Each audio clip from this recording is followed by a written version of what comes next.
انسان پر لازم ہے کہ اپنی حد تک پوری تحقیق کر لے کہ میری زبان جو بات کہہ رہی ہے یا واقعہ بیان کر رہی ہے یا روایت نقل کر رہی ہے یا میری عقل جو فیصلہ کر رہی ہے یا جو کچھ میں نے قطعی طے کیا یا جو کام میں کرنے جا رہا ہوں اس کا مجھے پورا علم ہے اور میں اس کے نتائج کو پوری طرح جانتا ہوں۔ الحمدللہ رب العالمین والصلاة والسلام علی نبینا محمد خاتم الانبیاء و سید المرسلین وعلی آلہ وصحبہ اجمعین اما بعد رب اشرح لی صدری ویسر لی امری واحلل عقدۃ من لسانی یفقہوا قولی۔ السلام علیکم ورحمۃ اللہ وبرکاتہ۔ میں محمد عامر سورہ بنی اسرائیل کی تفسیر لے کر حاضر ہو چکا ہوں۔ آج انشاءاللہ تعالی آیت نمبر 36 کی تفسیر ہم پڑھیں گے۔ آئیے اس تفسیر کی شروعات کرتے ہیں تلاوت قرآن پاک سے۔ اعوذ باللہ من الشیطان الرجیم، بسم اللہ الرحمن الرحیم، ولا تقف ما ليس لك به علم ان السمع والبصر والفؤاد كل اولئک كان عنه مسؤولا۔ گزشتہ آیات میں ہم نے اسلام کی کچھ انتہائی بنیادی تعلیمات پڑھی ہیں۔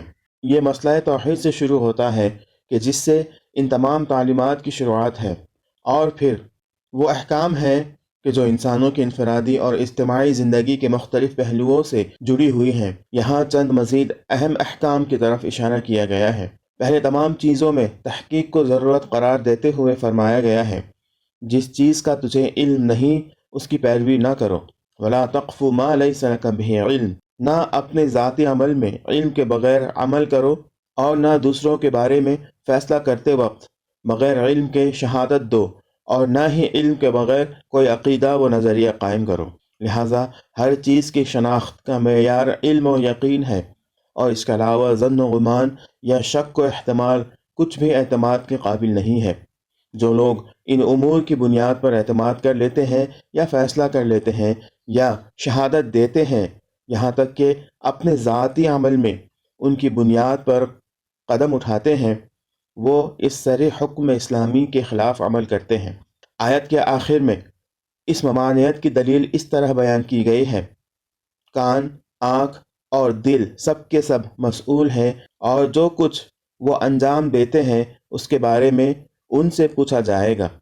ان السمع والبصر والفؤاد کل اولئک کان عنہ مسئولا۔ یہ ذمہ داری اس بنا پر ہے کہ جو باتیں انسان علم و یقین کے بغیر کہتا ہے، وہ یا اس نے ناقابل اعتماد افراد سے سنی ہوتی ہے، یا وہ کہتا ہے کہ میں نے دیکھا ہے جبکہ اس نے دیکھا نہیں ہوتا، یا وہ اپنے فکر و خیال کی بنیاد پر بے بنیاد فیصلے کرتا ہے کہ جو حقیقت سے ہم آہنگ نہیں ہوتے۔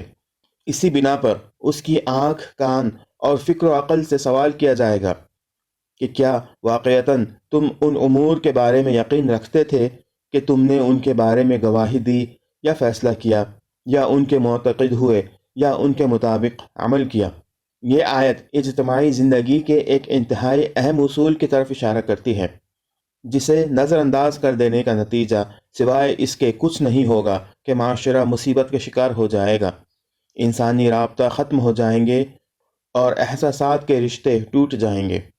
اور اگر یہ قرآنی پروگرام تمام انسانی معاشروں میں پوری طرح سے جاری ہو جائے تو بہت سی بد نظمیاں، بے اعتدالیاں اور مشکلات ختم ہو جائیں کہ جن کا سرچشمہ جلد بازی کے فیصلے، بے بنیاد گمان، مشکوک اور جھوٹی خبریں ہوتی ہیں۔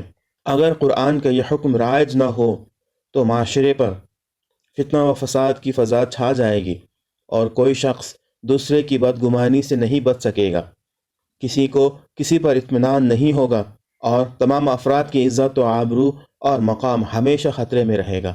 بہت سی دیگر قرآنی آیات اور اسلامی روایات میں اس بات پر زور دیا گیا ہے، مثلاً وہ آیت کہ جو ظن و گمان کی پیروی کرنے کی وجہ سے بے ایمان افراد کی شدید مذمت کرتی ہے۔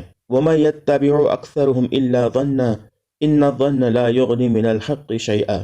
ان میں اکثر اپنے فیصلوں میں صرف ظن و گمان کی پیروی کرتے ہیں، حالانکہ ظن و گمان انسان کو کسی طرح بھی حق و حقیقت تک نہیں پہنچا سکتے۔ ایک اور مقام پر پیروی ظن کو ہوائے نفس کی پیروی کے ساتھ بیان کیا گیا ہے۔ ان یتبعون الا الظن وما تحوی الانفس، وہ صرف گمان اور ہوائے نفس کی پیروی کرتے ہیں۔ نبی اکرم صلی اللہ علیہ وسلم سے منقول ہے، آپ صلی اللہ علیہ وسلم فرماتے ہیں، ایاکم والظن فإن الظن اکذب الحدیث، بدگمانی سے بچتے رہو، بدگمانی اکثر تحقیق کے بعد جھوٹی بات ثابت ہوتی ہے۔ ان آیات اور حدیث سے واضح ہو جاتا ہے کہ اسلام کس طرح انسان کی آنکھ اور کان کو مسئول قرار دیتا ہے۔ اسلام کا تقاضا ہے کہ انسان جب تک نہ دیکھے نہ کہے، جب تک نہ سنے فیصلہ نہ کرے، اور تحقیق، علم اور یقین کے بغیر کسی چیز کا اعتقاد نہ رکھے اور نہ عمل کرے۔ یہاں کل اولئک کان عنہ مسئولا سے مراد وہ شخص بھی ہو سکتا ہے جس کے کان، آنکھیں اور دل ہیں، یعنی آدمی سے ان تینوں چیزوں میں سے ہر ایک کے بارے میں سوال کیا جانے والا ہے کہ تو نے ان اعضاء کو کہاں استعمال کیا ہے۔ جس چیز کا علم نہیں تھا اس کا پیچھا کرنے میں اللہ کے عطا کردہ اعضاء کیوں استعمال کیے؟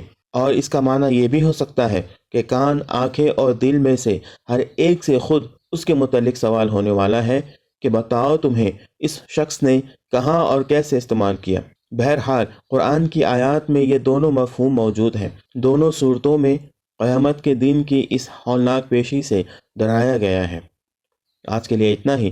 اللہ رب العزت سے دعا ہے کہ اللہ تعالی ہمیں اس آیت کی اہمیت کو سمجھنے اور اس آیت کو اپنی زندگی میں اتارنے کی توفیق عطا فرمائے، اور بغیر علم کے کسی بھی عمل کو نہ کرنے کی توفیق عطا فرمائے۔ آمین۔ وآخر دعوانا ان الحمد للہ رب العالمین۔ السلام علیکم ورحمۃ اللہ وبرکاتہ۔